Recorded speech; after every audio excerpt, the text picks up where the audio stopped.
Salud al Día, porque la prevención es el mejor remedio. Un saludo cordial a todos los oyentes y televidentes del norte del país. Este es el programa Salud al Día.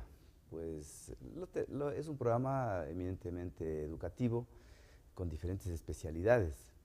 Y sobre todo lo que propendemos es la prevención y protección en la salud, en diferentes ámbitos. El ser humano tiene muchas orientaciones sexuales. Esto tiene que hacerse una lectura desde el punto de vista de un especialista en sexualidad, como es la doctora Eugenia Orbes. Vamos a hablar de este tema después de un breve mensaje de salud.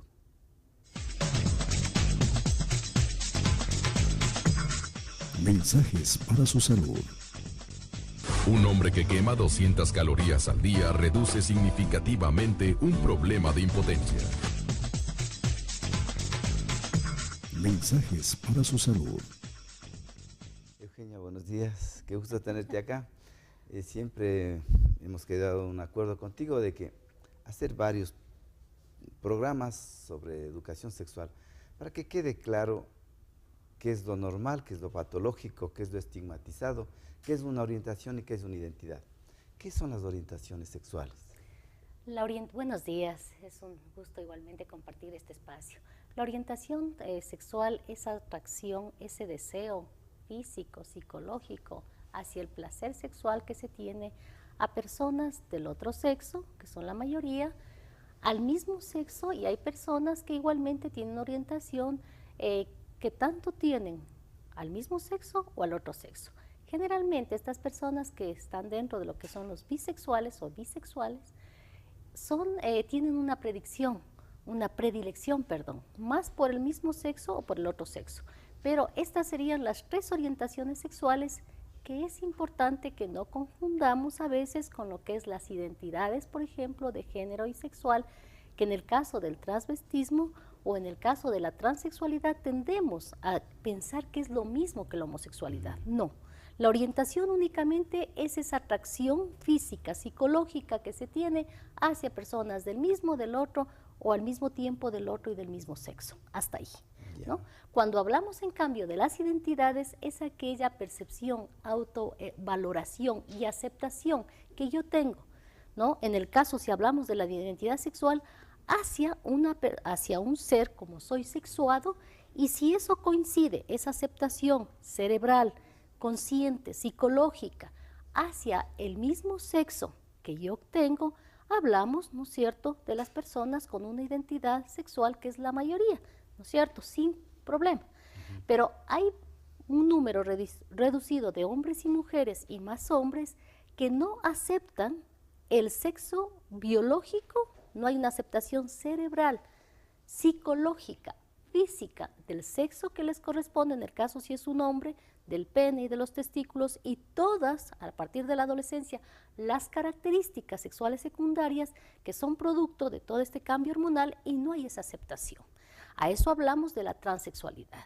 Y el transvestismo, que ya no podríamos hablar, no sé si de la identidad, más de que es una situación en donde la persona disfruta vistiéndose e interpretando incluso roles que no corresponden a lo que la cultura clásica tradicional le dice lo que debe ser un hombre o una mujer. Estas personas transvestis aceptan su identidad de sexo, aceptan su sexo, pero el momento de elegir estos roles, y generalmente la mayoría no son homosexuales, si hablamos de los hombres, y igualmente de las mujeres, simplemente disfrutan ocupando o haciendo roles del sexo que tradicionalmente, que la cultura no le ha asignado de acuerdo a su parte biológica y psicológica. Has hecho un resumen muy claro, pero sin embargo quedarían los intersexuales. Intersexuados ya se sumaron porque hay situaciones, síndromes como el Klinefelter, que sabemos que los cromosomas sexuales no hay una alteración, no hay lo que corresponde a un hombre, por ejemplo XY, a una mujer XX, en este caso podemos hablar de XXY, de YYX, y eso desde luego trae conflicto el momento de la identidad sexual. y de la identidad de género, porque hay muchas veces que no se ha definido incluso en el momento del nacimiento cuál es el verdadero sexo. Tal vez exteriormente hay el predominio de uno, pero todavía no se ha hecho exámenes para determinar sus órganos sexuales y reproductivos a qué sexo corresponde.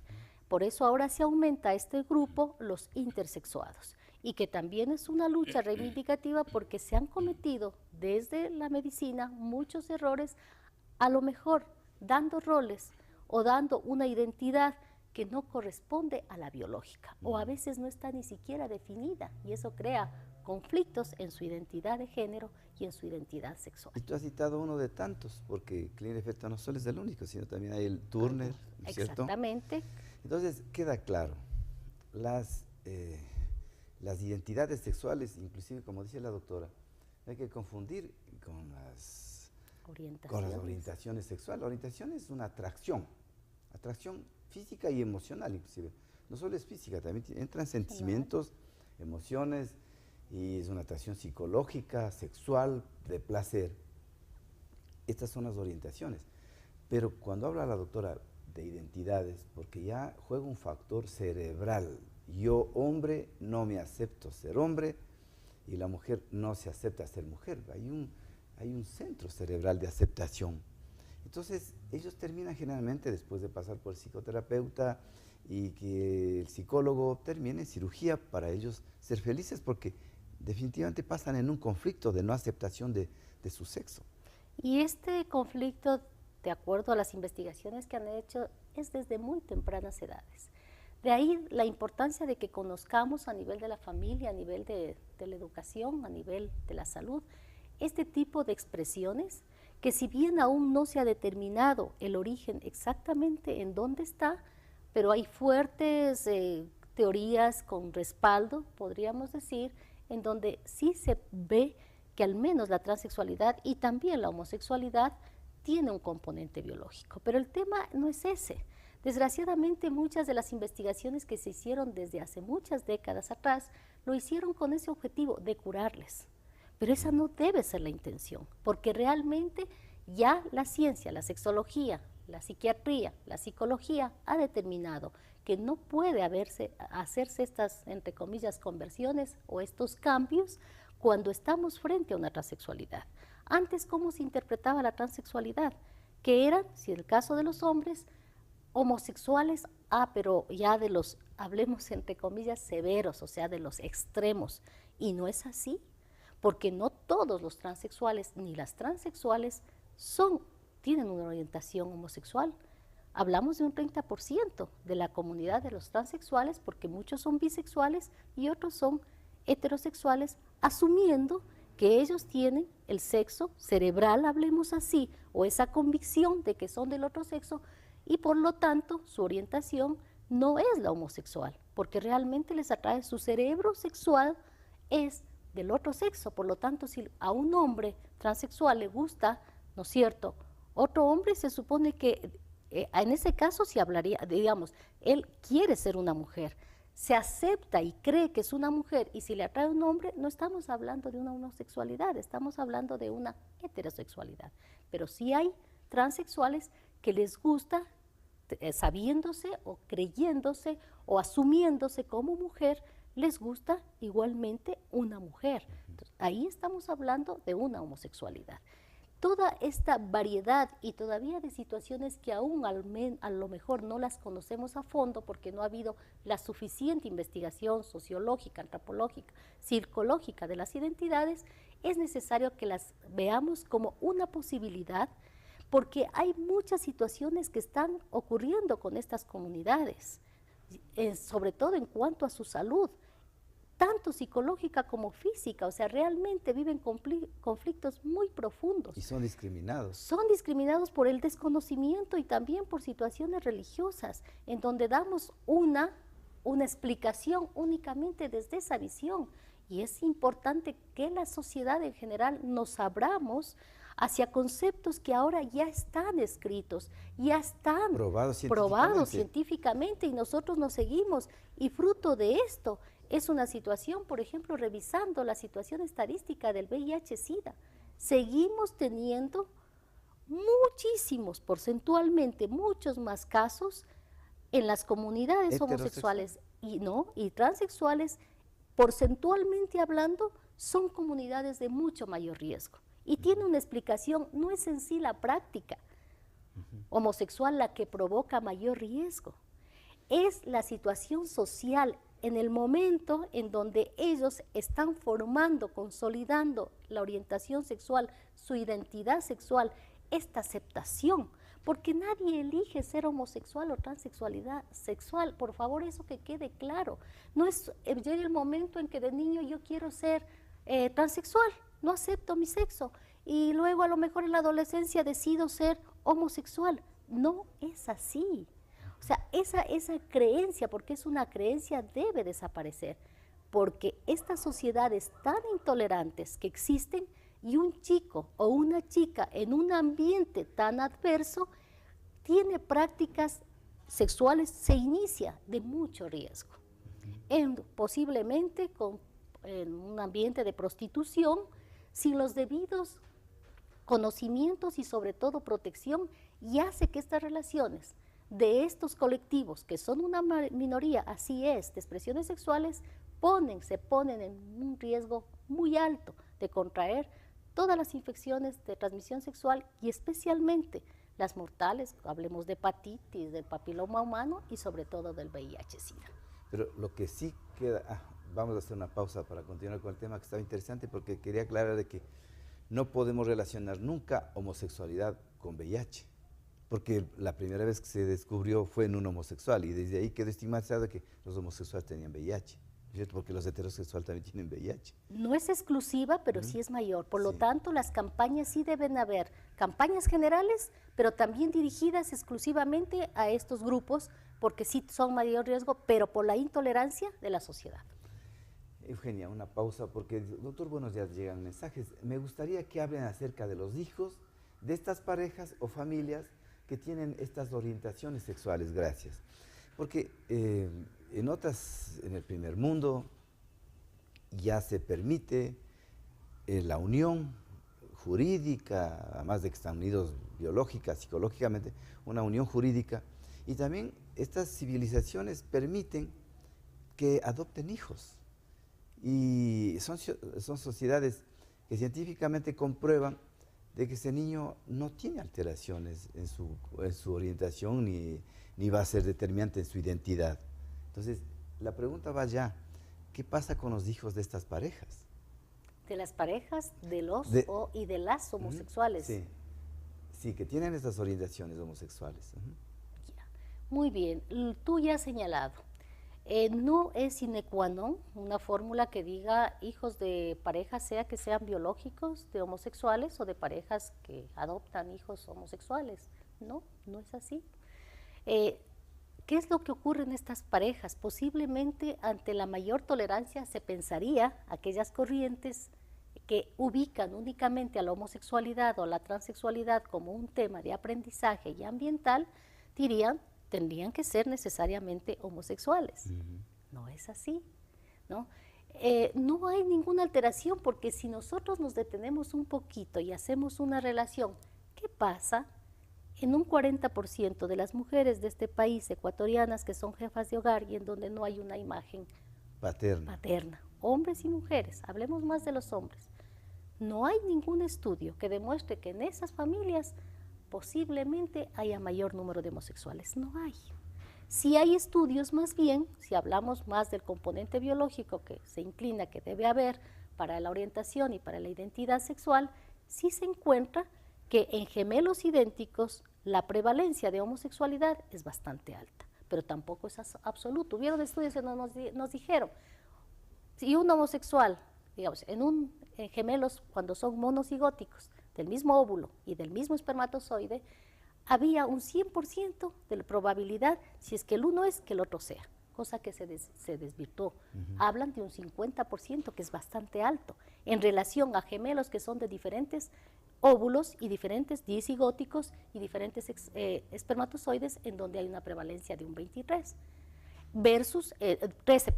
versus en parejas en donde no hay la relación de hermanos, de gemelos, idénticos, hablemos así, en donde la prevalencia, hablemos que es de un 0.62%. Por lo tanto, no es el ambiente exclusivamente, está demostrado, que pueda hacer que estos hijos vayan a tener una orientación sexual o una identidad. Lo que sí es importante establecer la diferencia cuando yo decía, nadie elige ser o no homosexual, heterosexual y bisexual. Pero sí, en cuanto a la identidad, que ya sería la identidad, la aceptación de esa homosexualidad, eso sí se elige. ¿Y es producto de qué? Pero no es solo la persona. Sabemos que la identidad se define en sociedad. Es el valor que tiene el resto y en base a ese valor y aceptación que tienen de mí el resto, yo también me hago una autovaloración y con los valores del resto, digamos así, con la aceptación, yo me formo la identidad. Entonces hay personas hetero y homosexuales, ¿no es cierto?, que pueden aceptarse, que deciden asumir socialmente, públicamente, y otros que hasta deciden casarse sabiendo que son homosexuales para ocultar esa homosexualidad. Eso vamos a continuar, pero que quede claro, si una pareja de mujeres homosexuales o varones homosexuales deciden adoptar hijos, no hay alteraciones en su identidad, ¿no es cierto? No hay alteraciones en nada. Entonces, está claro. Sí. Doctora, buenos días. Felicitaciones por el programa, muchas gracias. ¿Podrían hablar acerca de los swingers? No conozco esa palabra en inglés, tú sabes tal vez. Bueno, no está cerca del tema, pero yo pienso que está relacionado estos swingers a intercambio de parejas, a compartir parejas. Ya. Bueno, eso en el tema, si hablamos de la, relacionémosle con la cuestión de la homosexualidad, ¿no? Son prácticas como las heterosexuales de mayor riesgo, ¿no? Nosotros yo no puedo tener una visión de juzgamiento hacia eso. Yo estoy hablando más desde esa posibilidad que tienen, pero ¿eso qué significa? ¿No es cierto? Haber superado muchas situaciones, primero, de tipo, digamos, de fidelidad, de lo que significa una relación y los compromisos que puedan tener, pero también eso exige, cuando toman esos, que puede ser un derecho, si una pareja o algún grupo de personas asumen eso como una posibilidad de placer o de aumentar su capacidad de disfrutar, ¿no es cierto?, de esta dimensión sexual, esas ya son situaciones en donde cada grupo asume eso. O sea, yo no puedo tener un juzgamiento, pero sí puedo decir que eso sí tiene un riesgo no psicológico en cuanto a afectación mismo, pero a veces se conoce que producto de eso sí salen, sí hay desajustes emocionales en parejas que a lo mejor son estables y que fueron y que creyeron que eso solo podía ser temporal y que luego vuelven a sus parejas, digamos, originales, y eso sí a veces le causa dificultad. Y desde el punto de vista de protección, tienen que asumir con toda responsabilidad y con todos los mecanismos de cuidado, porque son prácticas, desde luego, si son ya en unos grupos y con mayor número de personas, en donde va a haber mayores riesgos de contraer infecciones. Y la parte emocional también, o sea, tiene que haber una, no sé si madurez, compromiso, como podamos hablar, seguridad en lo que van a experimentar, porque no siempre, producto de esas prácticas, salen lo que iban en búsqueda a lo mejor de mayor disfrute, y no siempre eso sucede. Claro, a ver, para hacerme entender y justamente corroborando con la doctora, este intercambio de parejas, que yo tenga mi pareja, que quiera compartirla, eso tiene que ir fruto de un buen análisis y de reflexión, en el sentido, cuáles son los riesgos, inclusive médicos, riesgos emocionales, hasta qué punto, pero mi pareja tiene que estar de acuerdo con lo que yo voy a hacer.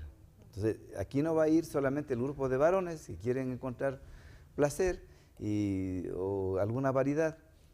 Tiene que estar incluidas las parejas, todas las parejas, y ninguna de ellas tiene que estar obligada. Entonces, eso es un grado de madurez y de buen diálogo, y justamente tomando conciencia de que a lo que se expone, ¿no es cierto? Seguimos con nuestro tema. Lo que pasa, Eugenia, es que ¿quién establece la normalidad? Pues estamos claros de que la homosexualidad es completamente diferente a la transexualidad. La homosexualidad es una opción, me gusta, puedo compartirlo, pero la identidad ya es otra cosa, en la cual yo tengo en mi cabeza una mujer y mi solución es quirúrgica. Pero está claro, una cosa es identidad y la otra es orientación. Pero lo que pasa es que las religiones han impuesto de que si no es orientada a la reproducción, eso es anormal. Y ahí está la censura, ¿no?, hacia la homosexualidad, precisamente, porque primero es un comportamiento, entre comillas, contra natura. Lo natural era solo lo heterosexual, las relaciones sexuales coitales como única expresión de la sexualidad. Casados. Dentro del matrimonio, absoluta fidelidad. Y para mayores de edad. Mayores de edad, así, a condiciones. Antes no tanto, porque las mujeres tenían a muy temprana edad. No era tanto la edad, ahora ya, por todos los problemas sociales. Pero la situación es que eso, en la medida que la ciencia avanza, porque no es que los homosexuales han aparecido ahorita. No, Algunas no se han personas visibilizado. dicen, claro, como ya son sociedades permisivas, dicen que todo se puede, que todo está permitido, ahora sí. Solo salieron del closet y ahí volvamos a la identidad.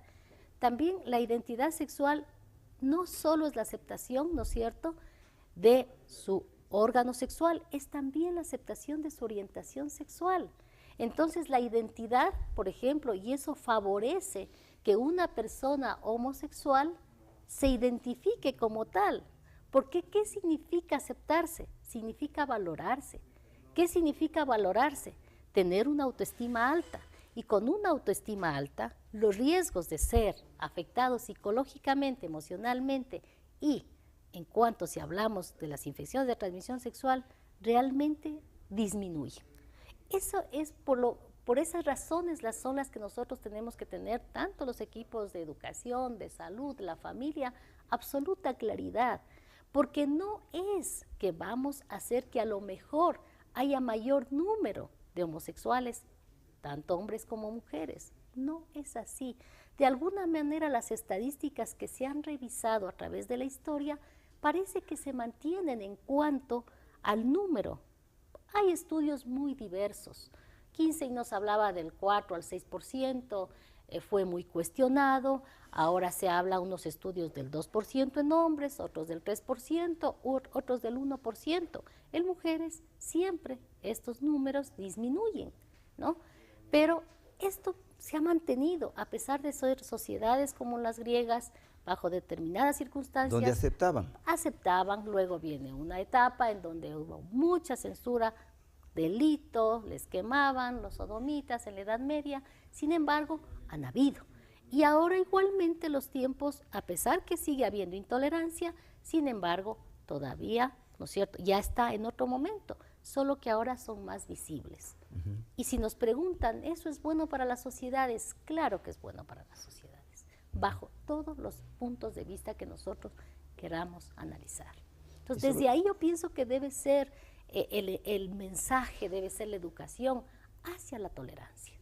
También es importante comprender cómo nos formamos culturalmente, ¿no es cierto? El padre lleva a su hijo pequeño a un concurso de belleza y el niño le dice, pues, qué hermosas mujeres. Entonces el padre se empavona y dice, está aceptando la belleza femenina, pero él se transforma cuando le dice, sí, papá, yo quisiera ser como ellas. ¿Entiendes? Claro, y esto, por ejemplo, si hablamos de la transexualidad, se inicia las experiencias que tienen, los recuerdos y los estudios que han habido sobre eso, se inician desde muy tempranas edades. O sea, si papás y mamás fueran más tolerantes frente a estas expresiones, podrían hacer un diagnóstico temprano y eso ayuda muchísimo. Sí. Porque en unas sociedades en donde son tan intolerantes expresiones femeninas de un niño, en donde expresa ese deseo de vestirse, de actuar como una niña o viceversa, el conflicto no se da en eso que tiene el niño. Tal vez al inicio puede haber una preocupación, ¿por qué yo no me siento como un hombre? Se da en la medida tan discriminatoria, tan sancionadora, tan violenta, porque son violentados aquellos niños que son distintos al resto. a los comportamientos del resto. Entonces, ahí está, ¿no es cierto?, el éxito de hacer un diagnóstico oportuno de este tipo de expresiones distintas de las identidades. Eugenia, doctor, buenos días. ¿Podría explicar qué son los transgénero y transexuales? Gracias. Habíamos hablado primero de los transgénero. Son aquellas personas que no coinciden su identidad, su comportamiento, que es actuar como, en nuestra cultura, machos o masculinos y femeninas las mujeres. Género es una construcción, ¿no es cierto?, social. Quien transgrede, quien no acata, quien no actúa siendo hombre biológico y no actúa como un hombre, hablamos de un transgénero, ¿sí? A veces yo he visto, incluso en los grupos, en los colectivos LGBTI, he visto que hablan de transgénero, pero yo creo que más se refieren a los transexuales, que es de acuerdo a la sexología que tiene definido esto. El transexual, en cambio, es aquel que no acepta su sexo biológico. El único que ¿no tiene cierto? problema de que identidad. no coincide, ¿no es cierto? Y hablamos ahora de un cerebro, de si es un hombre, de un cerebro de hombre, en relación a su sexo biológico externo, ¿ya?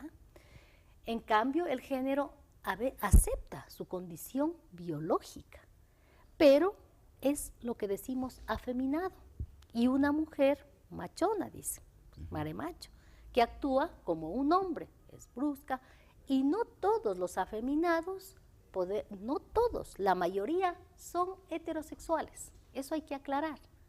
Y la mayoría, igualmente de mujeres, son también heterosexuales, hay una minoría.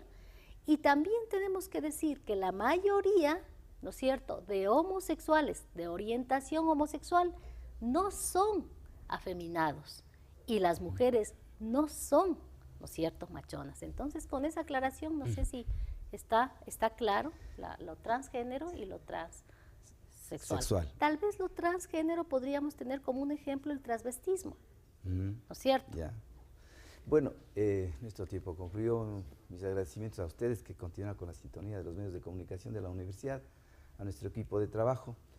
Si usted tiene alguna duda, observe, lea, documéntese, mire este fin de semana una película, como puede ser el libro de Jaime Bailey, hecho película, como es La mujer de mi hermano, para que lo comprenda que es un homosexual, un ejecutivo, padre casado, es la mujer de mi hermano. Y también El secreto de la montaña, para que comprendan lo que es ser un homosexual. Y ustedes van a ampliar su conocimiento. La mujer de mi hermano, en película, y son películas recomendadas para este tema, y El secreto de la montaña. Muchas gracias, Eugenia. Esto tiene que continuar porque nos quedamos en la mitad del camino. A ustedes muchas gracias. Les esperamos la próxima semana. Este programa se reprisa a las 2 de la tarde. Muchas gracias.